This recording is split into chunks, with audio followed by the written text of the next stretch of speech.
Last week, the market was closely watching the ongoing debt ceiling saga. Investors were sure that the government would not allow the US to default on its debt and that a deal would be reached anyway. They thought it would be a last-minute deal. However, the White House and Congress reportedly arrived at a compromise and signed a tentative agreement at the weekend, when markets were closed. Analysts believe that most instruments would open a new trading week with a gap. Let's find out what actually happened in the market. USDX, the index tracking the price of the greenback versus the basket of 6 major currencies, rose slightly above the 2-month high of 104 last week. The dollar was in demand on expectations that the Fed would keep rates high longer than previously anticipated. Traders found out from the latest minutes report delivered on a Wednesday.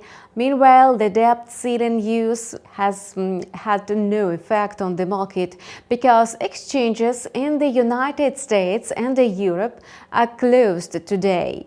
In the United States, they celebrate Memorial Day. In Europe, it's Whit Monday Day.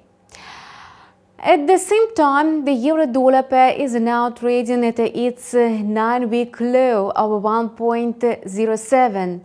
Still, investors prefer to buy the greenback instead of the euro despite the continuation of the ECB's tightening cycle.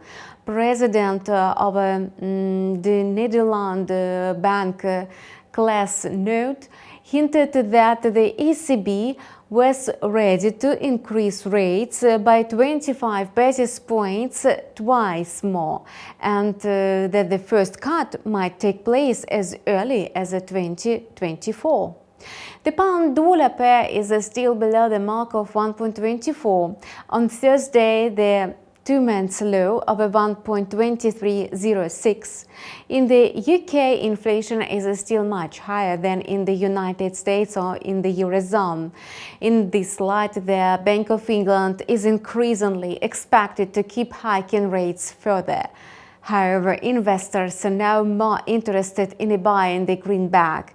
By the way, the US delivered a personal spending report on Friday, which revealed the potential acceleration of inflation. Therefore, the Fed may also continue increasing rates. And the dollar-yen pair perked at a 6-month high last week. Traders believed that was due to the Bank of Japan's ultra-loose monetary policy stance. Gold fell below the key level of $1,950 a 3 ounce after the release of the FOMC minutes, and the report revealed the Fed's hawkish sentiment on the interest rates. The higher the likelihood of another rate hike, the cheaper the price of gold. Oil was perhaps the only instrument in the market that showed growth together with the greenback last week.